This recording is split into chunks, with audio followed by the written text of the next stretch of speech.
welcome to the channel, and this, or part one of this review of the Airfix Battle of Britain Memorial Flight gift set in 1/72 scale.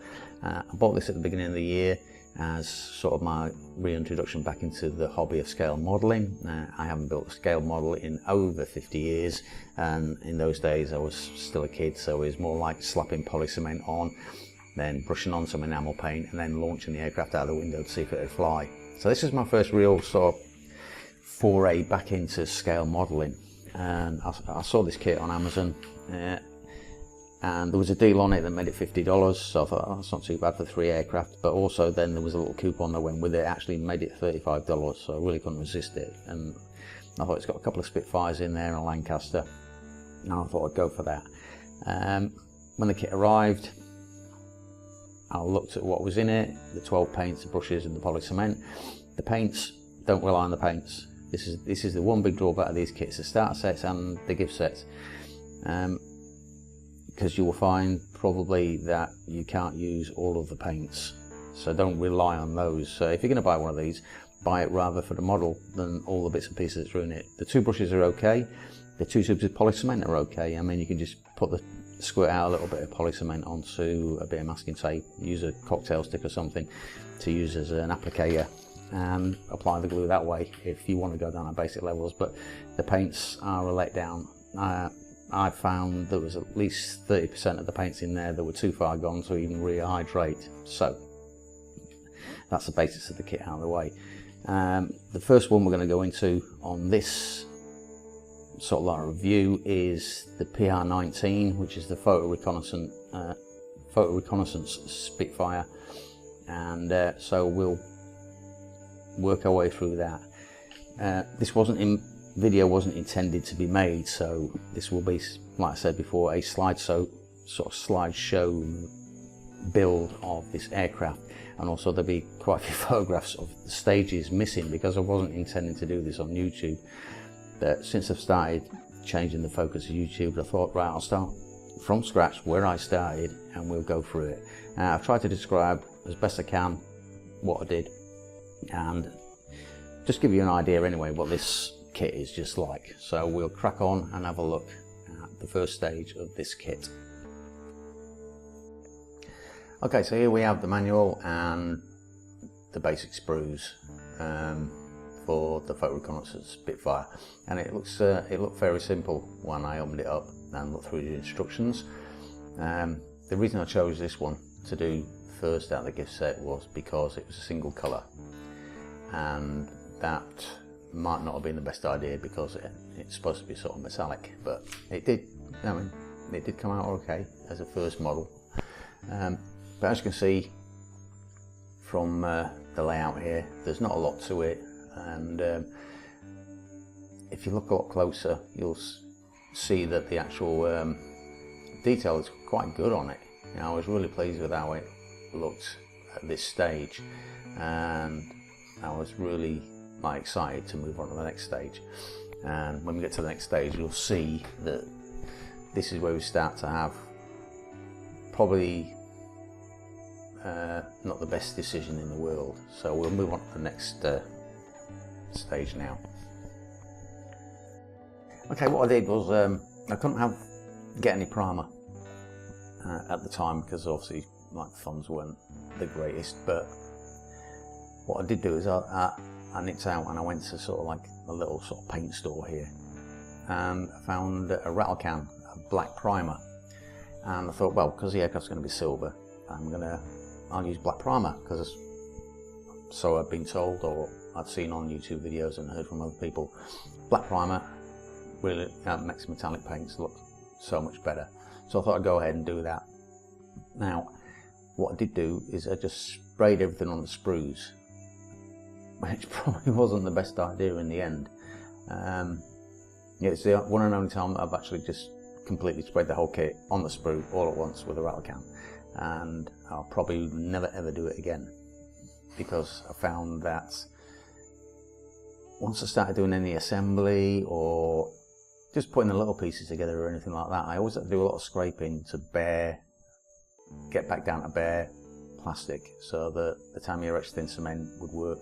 And I found that if I didn't do it properly and there was paint residue around, it used to bubble up, and it just started making a bit of a mess. So I've learned that now it's probably better to go through the sub-assemblies, put all those together, and then start doing some priming. But at the time, I just thought it'd be a lot simpler just to go with a rattle can and get a few coats of primer on here. It came out really nice, and as you can see, actually the primer brought out some of the really nice detail on this aircraft. So what we'll do is we'll move on to the next stage. And from this point onwards, I started to use some of the paints that I had. Basically I was just doing the interior green on this area here because I wanted to start working on the inside and the cockpit and everything like that as well. Plus I did the bit where in the wheel wells and stuff like that, and that paint went on great. And at this point, the fact that I'd primed the holes, everything, and with the sprues and everything, while everything was still attached to the sprues, it wasn't being a problem at the moment because it was just the nice big pieces I was going for. Like you see the two fuselage halves and the upper and lower sort of low wing structures, and the underside of the fuselage as well. Excuse me. I'd also start to do the propellers and things like the propeller and stuff like that. But it was progressing nicely, nice and simple. I wasn't getting overwhelmed by everything. I was really enjoying myself. And then from there we move on to the next stage. Okay, the next stage mainly was I was working on the cockpit and the internals, the inside of the fuselage, where I was gonna sort of add a little bit more detail and stuff. I mean, there's not a lot to it really. It's just the seat. I forgot to get a photograph of the console where I got the decal on and everything else. And I tried something stupid like, I put a seat belt in there. It's way too thick. Yeah, I did a little bit of sort of dry brushing on the side of the seat to sort of bring out some of the metallic stuff. You can't really see it in the aircraft. But once the cockpit, excuse me, once the cockpit was done and it was all put together, it actually looked pretty good through the canopy. So I was pleased on that stage. And then on this next bit here, we did a little bit of detail work on the side of the inside of the fuselage. I scraped some paint off where the actual parts of the cockpit were going to glue in there, and so you can see a bit of that sort of detail work that I did in there. And that was just on one side, and then I moved on the other side and did a little bit more on the other side, and it was just actually it was extremely satisfying to do because I haven't done it for so long. I mean, I was a kid last time I tried to do anything like this, and I never ever went into this sort of detail anyway. And I was really enjoying myself, and I was really pleased how it come together. I just wish I'd have got some more photographs of the actual cockpit being built and inserted into the aircraft, which is a bit of a shame. And okay, we'll just move on to the next stage then. At this point, it looks like we'd skipped some bits and pieces actually here, but what had happened is I'd done the inside, I'd masked it all up, so I'd had the cockpit done and I put it all together. As you can see on the port wing, at the wing roots, there was quite a sizable gap there, but I did manage to jiggle it around and close the gap off. And I still think that the black primer did a great job of bringing out the detail, and it went on quite smoothly. I was really pleased, considering this was my first aircraft or first model in over 50 years. I was still pretty pleased how this was going together. And then we move on to the next part. So I got the undercoat down, and then I started doing the spinner, the end of the propeller, pitot tube. Looks like I started doing some of the silver on the undercarriage, because the next stage then was to completely spray the aircraft in the silver. So I masked off the anti-glare area at the front, which was going to remain black, and I actually left it this nice matte black because the actual undercoat looked fantastic when it was down, so smooth, and I was really pleased with how it was looking. But the rest of the aircraft was going to be painted in silver. But so you can see the yellow masking tape that I've got on the upper side of the nose. Right then, this was after a couple of coats of the silver, and I was using my Airho Model Air silver, and it actually came out quite nice. One thing that I did find was it wasn't as smooth as I really wanted it. I probably should have wiped down the actual model with some IPA before I put on the coats of silver. And another thing, you know, with the inexperience and stuff, you can still see the lines for the wing roots. The black looks good. You can see the frame all the way around the window where the photography was done from on the port side of the fuselage after the cockpit. I'm seeing areas now that I need to work on, which could have come out better, but I'm still, you know, pretty pleased with this being the first model. It's beginning to look like a Spitfire, and I was actually really enjoying myself.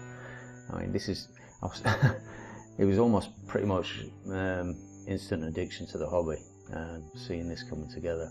And because it was just the Spitfire, and it was supposed to be a fairly simple one, it was actually coming together quite nicely. I didn't have any issues at all, you know, trying to put this together.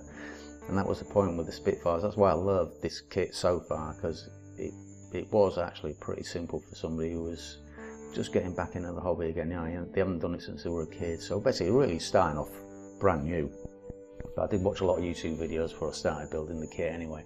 Well, not specifically about this aircraft as such, but just about like how scale modeling's changed since I last, you know, had a look at one, or even attempted to build one. So this was like almost instant addiction. So we're just moving on to the next part. Right, I mean, there's a huge gap here between where we were last time and where we are now with this aircraft. I'm sorry about that, but the next videos I'm going to be doing are going to be, they'll show the stages a lot better. I wasn't expecting actually to make a video of this, but I wanted to make a sort of like review of the kit, and I wanted to show you sort of my process going through it. Now, the stage we're at now is I've done a gloss coat over the top of the silver paint I put on last time. Once that was on, I then put the decals on, and I used Solvaset to get the decal on, and I also use Microset to put the decals on, and I put Microsol to bed them down so they actually go in the panel lines and everything like that. And you can actually see the Cartograph decals really just went right to the panel lines without a problem at all. I also tried a little bit of panel line wash, and I think all I used for that was a bit of ink and some water, really diluted, just black ink, and I just put some of that over it just to fill the panel lines, and it came out quite well, because I haven't got all the equipment and all the sort of materials I needed to do this sort of stuff properly, so I was having to do stuff like with what I had around in the home. So I've got some charcoal stuff, and I've got like a few sort of art bits and pieces kicking around, watercolour, tubes of watercolour and stuff like that. And then once we'd got the decals down and I'd done some sort of like weathering, as we say, we then put another gloss coat over the top to seal it all in nicely. Okay, now we move on basically to the finished aircraft. As you can see, it's by no means perfect, but as a first build, I was really happy with the result. When we took off the masking tape for the canopy, I was really pleased to be able to see the cockpit inside. There's a lot of areas that, since building this first one, I've actually improved on. I was pretty pleased with how the smoke came out from, or the smoke stains, exhaust stains came out. All that was just basically charcoal dust. I scraped down a block of charcoal I had, so that it just made some dust, dipped a brush in it, and I just feathered that out. And I was really pleased, you know, for a first aircraft to attempt something like this. The decals went on smoothly. I didn't put them all on because I want that experience with the decals. I managed to get some of the panel lines up. I managed to get some, as you can see on the leading edges of the wings, you can see some a bit of the wash that's making it look a bit dirty on the leading edge of the wings. So I did a little bit of weathering, and I tried a bit. But yeah, that was my first aircraft. my first model in sort of 50 years plus. So I was really pleased how it came out, and so far I was enjoying the kit. I then moved on to the Spitfire Mark IIA, which we're going to go along to in the next video. It'll be the same sort of format. We'll have a sort of a slideshow sort of thing. I'll try and explain a little bit of what I did. I don't know. Let's go through the photographs again and see if there's any sections that are missing, because like this is a bit sparse really compared. It didn't show every part of the build and stuff like that. And this is something I'm hoping to improve on, and I'll keep reiterating this throughout part 1, 2 and 3 of this sort of like review and sort of build of this whole sort of gift set. The fact that once I've got this one up on these 3 parts up onto YouTube, then from then on builds, hopefully I'll be doing I'll be videoing parts of it rather than using stills, and I'll be a little bit more organised in how I do the build and stuff like that. And I'll still be a noob and I'll still be a novice, but hopefully you'll get to see a bit more of my process as I go through it, and as a noob. And one thing that I really want is sort of comments on how I can improve. So what sequences would you have used to do certain things? Would you have done any priming while on the sprue? Would you have kept the sub-assemblies apart until later on in the build, or would you have put them earlier on in the build? I want to learn from you guys, so the more you can put down in the comments for me to help me progress quicker, the happier I'll be. So I hope you enjoyed it, even though it was a little bit rough and ready, this one. Leave any comments you've got, suggestions, advice, anything like that in the comments, and I'll get back to you. Don't forget to like the video so that it starts playing with the YouTube algorithm a bit yet, and if you want to just follow the builds that I do from now on, don't forget to subscribe, and thank you for watching.